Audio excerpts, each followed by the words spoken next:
about Steam because they've effectively created a monopoly by just being good. They're calling Steam a monopoly now because it's the best service. Every time these CEOs open their mouth, hold on, spews forth is platitudes, nonsense, and a severe misunderstanding. You know why people are using Steam? It's because when they launch a game, they don't have to close 7 ads. You could get like the Epic's game store, but the minute you open it, you're bombarded with ads. And anytime you open a game, you get bombarded with ads. And any game that's in it has ads in the game. It's like you can't just pay for it and be done. You have to be bombarded every square inch of the game. Of not only their customers, but just video games as a baseline. Yep. We have Microsoft CEO coming out talking about how video game companies are no longer competing against one another. No, instead they're competing against TikTok. And the only way to be able to compete is with better margins. That doesn't even make any sense. What do you mean? Why are you guys like this? I swear, the video game industry and video games are so easy to figure out. Just make better games. And I'm sure it's insane to me. It actually is insane to me that it's so hard for these people to do this. You realize that we live in the day and age where you can send out a tweet and ask people before you even start developing a game mechanic, would you rather live action or turn-based? Like, 40 years ago, 30 years ago, that would have been game-changing. If you're really having that much trouble making a game, ask the players and stop trying to alienate them. sure there's going to be... Also, here's another thing. Make games. So many video games now are like... It's like a cutscene corridor. You're walking down an office building, and it's like, all right, turn to your right. Okay, so there was an explosion, and the planet got destroyed. And then, okay... This looks interesting. What you send me, Nigel? Turn right. Yeah, that's all it is. Yeah, they're not making video games anymore. They're making movies. It's so obnoxious. Drives me crazy. Some people that are going to say, LD, it's not that easy. And to which I respond, well, then you shouldn't be making video games. If you make a game that is good enough that I can't put it down, that means I can't pick up my phone. Yeah. Then we have Amazon out here lamenting their long-awaited exit from the games industry, tail between their legs, revealing their 15-year-long plan of buying a game platform, of building these studios and making games, everything of buying failed. Twitch, all of it was to fuel their ambition to take down Steam by buying them out of that's not what they were trying to do. That's not what they were trying to do. They're going to say that because they're embarrassed that they lost. You know why you can't take down Steam? It's because Steam doesn't have their head up their ass and they're not trying to do it solely for money. They're trying to deliver a good user-optimized experience. A platform where you can go and get some ads, but you're not bombarded by them. There's a difference and a fine line between getting some ads and being absolutely bombarded with fucking ads. It's annoying, guys. All the while they're failing, nobody's learning any of the lessons that need to be learned from any of this. Yep. So today, we're going to be talking about just how deluded these CEOs are and how little they actually think. They're not deluded. You have to keep in mind with these game companies, they were never the indie developer. They were hired with a master's degree in some form of BS business management, and they have no idea how to make a game for players. The original developers who made these industries did. These people have no idea what to do because they didn't make the company from the ground up. They're just someone that the chairman put into position. About or care about the games that are being made or the customers that they're supposed to be serving. How Steam still does nothing and comes out on top. Because we don't want them to do anything. That's the secret. We don't want the new update. We don't want the big crazy change. We don't need the improvement to the UI. It's fucking fine. Stop messing with it. Just keep doing it. That's it. I can't stand developers now. Whenever they publish a game, they have like 7 updates because people are finding these really... Like, Borderlands is a perfect example of that. People will find an insanely overpowered build, and then they're going to spec their entire character around like maybe 2 of the 17,000 legendary guns the game has. And they're going to spec it around an ability that allows them to get, like, for example, Borderlands 4, you could get high crit damage with flak in the dog. And you would get, like, I think it was the Lealuta sniper rifle, and you would activate his special the minute you hit the boss, and then you would just get massive amounts of crit damage and you would melt the boss. They nerfed it. And it's like, why? Jesus Christ, like, if you want it to be harder, then do it without leveling. Play the game without leveling. Like, if you want it to be harder, like, use basic weapons or only play with certain types that drop.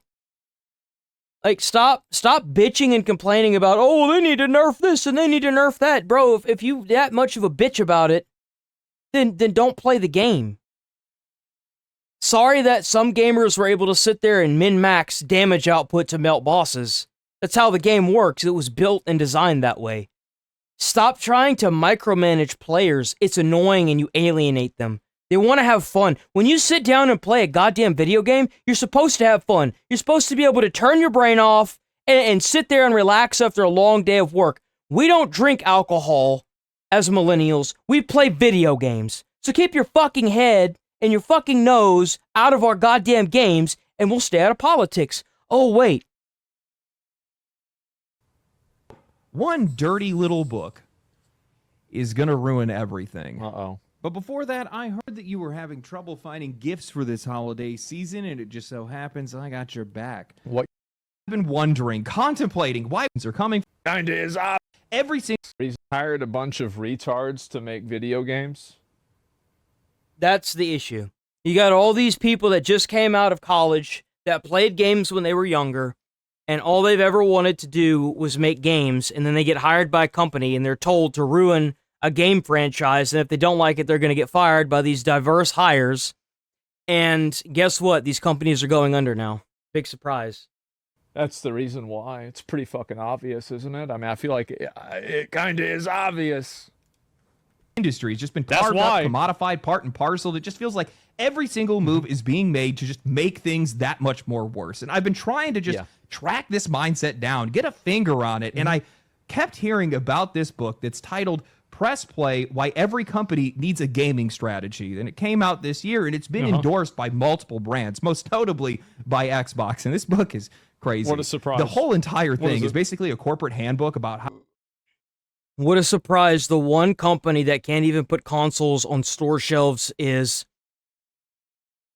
promoting a book about what developers should do at a gaming company. It must be a pretty bad book, huh? How more companies need to get involved in gaming, not to make games, but to fuel their revenue, drive engagement, and to monetize attention in the digital age. And that's the problem right there. That's the problem. The more and more you make it about money, the less and less people you're gonna bring in.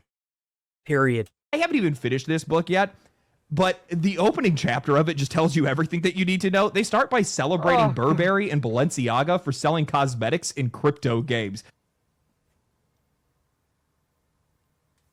We are so cooked. Oh my god. Attention monopoly. Yeah, this is crazy. They framed the decline of cable television as an opportunity to be able to keep consumers constantly engaged with brand content through interactive worlds and video games. And they actually... Who is this for? People that are like it should be illegal to sell this book. It should be illegal. You shouldn't be able to sell a book like this. People gonna read it. They're gonna make something stupid. They're gonna hurt themselves. Mm-hmm. It doesn't matter because most of these big multi-billion-dollar gaming studio corporations are either getting shut down or having to change hands anyway. The thing is that we had our 6 years of garbage games, and the companies that just couldn't cut it, they're not around anymore. Oh, they've got new owners. They had their chance. They were ran by these massive wealthy chairmen that ended up having to sell their shares because the games just weren't making any money because they didn't care about the user experience. They cared about a way to optimize a game to make money. And that's what led to the inevitable death of the studios. That this is why Microsoft doubled down on gaming, and it's why they spent nearly $70 billion buying Activision Blizzard. The act of playing a game isn't addicting. The act of playing a good game that makes you feel good when you play it is addicting. That's what's addictive about games. They thought they can just nose their way in with all this money and promise of money if they were promised to get money back, and that they could just try to monetize the hell out of all these games. That's not why gamers play games. They play games to turn their brain off and have fun. That's the addicting part. As long as you keep listening to these 4% of players that want the game to be so fucking hard that nobody has the ability to play it, and catering to them, you're always going to lose your audience. Anytime you try to cater to these monopolistic tactics to monetize every goddamn thing, constantly, not just the one time, like constantly, you're going to fail every time. You're going to. Because you're trying to cater to the 4% of gamers, not the majority. The majority's playing all indie games now because they pay like $10 for a goddamn game and they can get hours of entertainment, and it's way more fun. And they're not bombarded with ads. There you go. Back in 2023. Yeah. But not once, not a single time do they ever describe players as anything other than consumers, these flocks that need to be herded towards more ads, more spending, and more manipulation. There's no talk about why people play, what they enjoy, or what makes the experience worthwhile because, well, that's just not the concern anymore. Not for these executives, and I think that we can see that mindset perfectly reflected in Microsoft's own CEO, Satya Nadella. So I think that's what happens, right? Is that like, yeah, they're not even thinking about what the consumer wants. They're not thinking about what the player wants. They're thinking about how to make the most amount of money possible. They're thinking about their shareholders. That's what they're thinking about. They don't give a shit about the players. And that's their biggest flaw. Whenever you make a game just to make money, you're going to lose like 60% of your audience automatically. Especially now that most people have waken up to this. Playing these fucking games. That's the issue. We want entries in a spreadsheet? Yeah. It's like, that's what's so crazy is that all of these games come out that are just raw video games, things like Megabonk or games like Ball Pit or whatever. And you have so many of these indie successes that don't go and waste everybody's time making you do 50 dumb little tasks. It's just raw, direct, short form, fast-paced gameplay. That's all people want. And for some reason, it just can't be delivered. The way we are thinking about gaming These big companies can't do it. Now we're the largest publisher. Yeah. After the Activision. So therefore we want to be a fantastic publisher. Similar approach to what we did with Office. Yeah. We're going to be everywhere in every platform. But most importantly, the game business model has to be where we have to invent maybe some new interactive media as well. Because after all, the gaming's competition is not other gaming. Gaming's competition is short form video. Yeah. Okay, you're right. So here's what you need to do, bro. Y'all have this problem where you keep making video games that are cutscene simulators that aren't fun to play. So if you want to have people not put down not put down your game and look up TikTok, make your game consistently entertaining and consistently engaging, and don't sign games and make games that it's like you watch a 3-minute cutscene, you walk from one door to another door, you have a 2-minute cutscene, And then after that, you have to teleport somewhere else, and then it's a 5-minute cutscene. Bro, I hate that shit. I hate that shit so goddamn much. Because, like, you put the controller down thinking that you're just going to be sitting here, and then you get, like, the cutscene ends, and he's right. Then you walk to the end of a fucking doorway, and then another cutscene, and it's like, dude, just fucking walk across. This immediately makes me not want to play a game. Like, it's an instantaneous, like, it's one of those, okay, I'm done. Like, it's so annoying.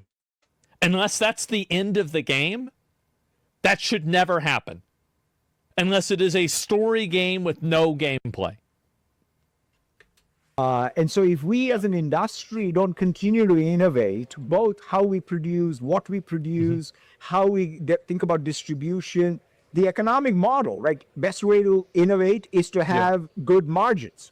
Yeah, because that's the way you can fund. Not competing with other game companies. Now, that is a strategy. It's not one that I'd recommend to anybody else, but it does make a lot of sense coming from the premier publisher of some of the most, I'll pick it up on sale games in the industry. When you stop competing with the rest of the industry, your priorities shift and your quality shifts with it. I cannot be the only one that looks at nearly every new Xbox release and says, yeah, that's a video game, instead of saying, damn, that's something I need to play. How exactly does that fit? A lot of the games that are in Xbox nowadays, I don't really feel like are that great.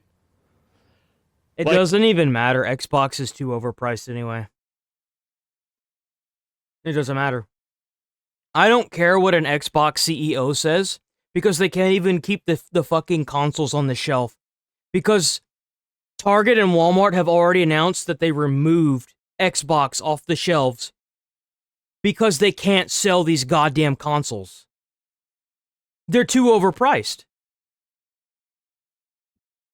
They replaced the Xbox console on the shelves with Nintendo and PlayStation. I don't give a shit what the CEO of Xbox has to say, or for that matter, any of the people from Xbox, because they can't even sell a goddamn console anymore. I could care less what those idiots say. I was really holding out for Doom the Dark Ages. I thought that game was going to be really good, and I just really didn't like it. I didn't, man. I thought it was just very flaccid. Into your business strategy. Extremely the part flaccid. that really gets me is when he starts talking about treating Xbox the same way that they treated Office. What? The Office business is sustained by other businesses and institutions, not individuals. I don't know a single person that uses Office at home. Most people are using Google Docs, Notion, or Obsidian. The entire model. Yeah, people use the free version of everything because they're too goddamn poor to afford anything right now. That's why. Like, that's all there is to it.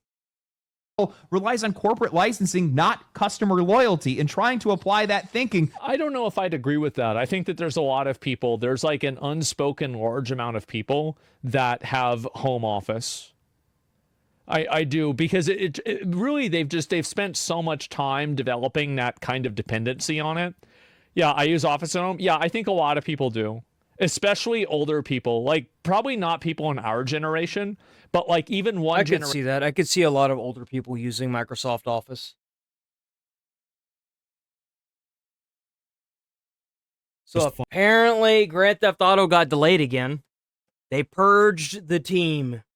Something was going on. I wonder what happened.